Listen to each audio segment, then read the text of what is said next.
המושב הזה יעסוק יותר בהיבטים הרחבים והאקדמיים של הקשר בין אזרבייג'ן וישראל.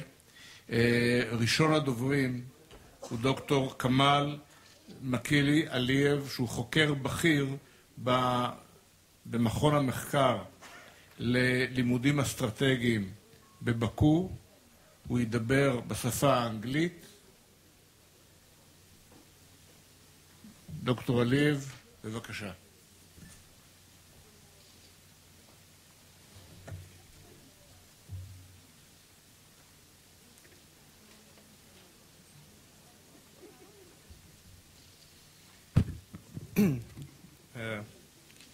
Dear Presidium, dear participants of the conference, dear ladies and gentlemen, thank you very much.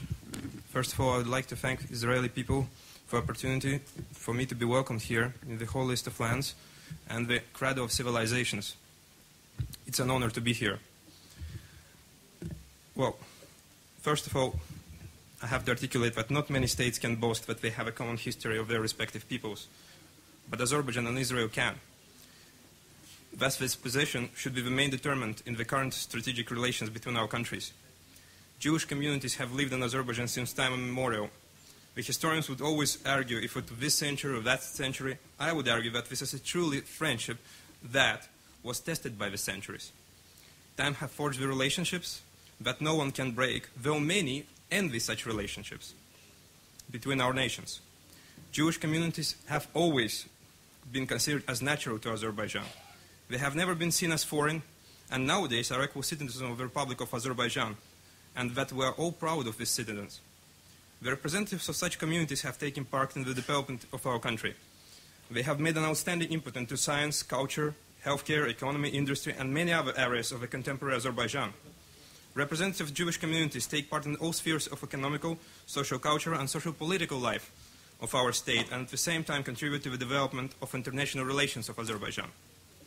However, friendship knows not only happy days, but at the same time the days of common grievances. Thus, Azerbaijanis and Jewish peoples have been victims of the atrocities. In 1918 and 1919, when most of the territory of contemporary Azerbaijan was consumed by the massacres conducted by Armenians against Azerbaijanis and Jewish people, have also suffered from the violence. In Guba region, in the northern part of the contemporary Azerbaijan, Armenians have slaughtered a whole Jewish settlements. Why? Because Jewish people were helping Azerbaijanis to hide from the savagery, helping them to escape, helping them with food, clothing. They have also refused to submit their Azerbaijani brothers to Armenians. So they have been slaughtered, just like Azerbaijanis was in ethnic cleansings. Around 20 years later, started one of the most horrible processes in the history of humanity, the genocide of the Jewish people. At that horrible time, Azerbaijanis have been the part of the Soviet Union, and they fought as one against the fascist genocidal regime in Germany. There are also many stories on how Azerbaijanis were helping Jewish people to escape executions. And I didn't just hear these stories from the war veterans or anything. I heard them from my grandfather, who fought through the whole war, telling me this with tears in his eyes when he was describing how Jewish people were treated at that time. Here is one of the examples of the unity. You would think that humanity would learn something from these horrible events of the past. However, around 50 years later, in 1992, before the upcoming genocides in Rwanda and former Yugoslavia, another genocidal event took place that didn't get the same attention from the international community. I'm talking about the genocide of Azerbaijanis in Khojaly during the war in Nagorno-Karabakh. I am a lawyer, and genocide for me, first of all, is a horrible crime. And as Dr. Pashaeva articulated before, the crime under international law. Unfortunately, it's very rare that someone tries to prove the genocidal nature of massacre in Khojaly from the legal perspective. I will try to do it very shortly, and exactly that. Genocide, as we know, is a crime known nowadays, was prosecuted for the first time in the Nuremberg Tribunal under the heading of the crimes against humanity. It was the only time this crime was prosecuted until the creation of the International Criminal Tribunal and later for Rwanda, the same tribunal. Crime of genocide is defined in the Convention of the Prevention and Punishment of a Crime of Genocide of 1948. Genocide Convention, as it's called commonly. It has become part of the customary international law and a norm of jus cogens. Basically, The crime of genocide consists of several actions that have an intent to destroy in whole or in part the national, ethnic, racial, or religious group as such by killing the members of a group, causing serious bodily and mental harm to the members of a group, and deliberately inflicting the group conditions of life calculated to bring about the physical destruction of a group in whole and in part, forcibly transferring children of a group to another group. It has all the parts of the crime as described in the actus reus and mens rea. It has a dolus specialis, it has a conscience claire, everything that you need to be considered a crime as itself. During Nagorno-Karabakh conflict, Armenians committed actually several acts of a genocide against Azerbaijani population of the occupied territories and against Azerbaijani population in Armenia.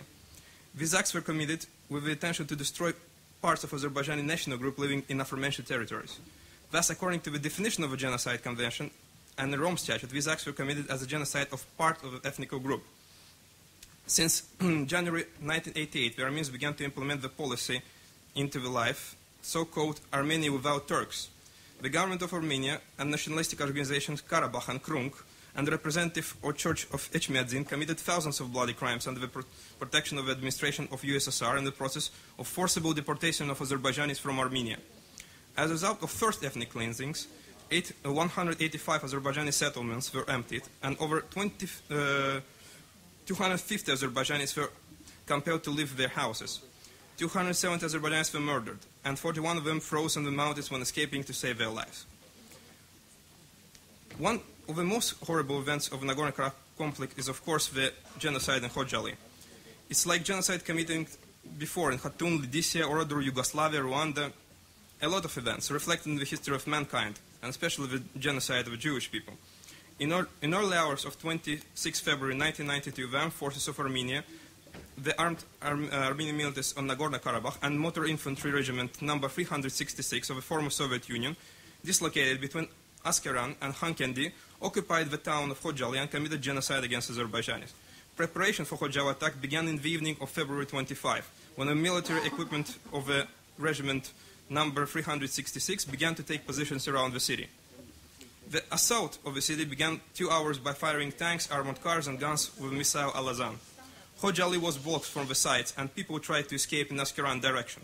Parts of the population trying to escape the violence encountered ambushes on the way out of the town and were murdered.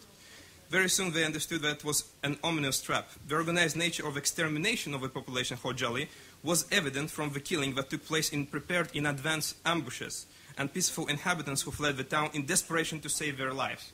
For example, there are a lot of people that can testify to that, and there have been testifications from Imam Mamedov, for example, chief of administration of Khojaly, who reported a large group of people that had left Khojaly and came under intensive fire in the Nakhichevanlik village in Armenian armed forces.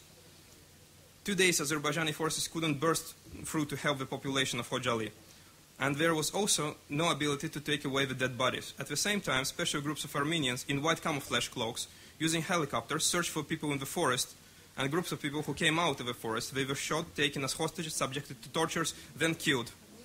That event also shows the intent of Armenians to exterminate the rest of Azerbaijani people of Khojaly at any cost. It was not enough to just kill the people in the village. The ones who got out were also trapped and exterminated. Episodes of Khojaly genocide are terrifying. There are so many testifications that can be brought here, but it's a very, very short speech that I have, and I can't fit them all into one speech. But there are a lot of evidences. The genocide was committed with the participation of the regiment number 366, commanded by Major Syrian Mushevich Oganyan, companies and platoons of the same battalion, commanded by Eugene Nabokhin, chief of the headquarters of 1st Battalion, Valery Savich Chichan, and another 50 officers of senior personnel of Armenian nationality. Genocide acts continued throughout the whole 26th of night. Basically, actus reus of the crimes can be seen from the facts of above. The thing that there was a killing of a group, that there was clear intent to exterminate the population of Khojaly, thus considerably lowering the ethnic presence of Azerbaijanis in Nagorno-Karabakh. Mens rea of the crimes is, however, less clear, but there is a lot of details like ambushes prepared by Armenians in advance in Khojaly, following the refugees and helicopters, and orders given by the radio in Kelbajar that suggested that the intent the mens rea was formed prior to the commission of an act of genocide. Performed mens rea is one of the necessary elements of a crime. So when arguing in the court, and I'm sure there will be court someday, the tribunal that will prosecute the people for these crimes, will have to take all these facts into consideration. Yes, I can speak hours about that. I wrote the book that was on the table there. It's called The Enforcement of International Law in Nagorno-Karabakh Conflict. I try to summarize it very, very slowly.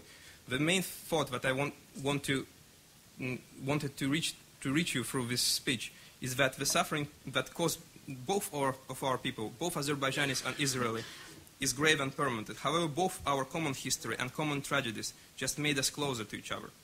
Thank you very much.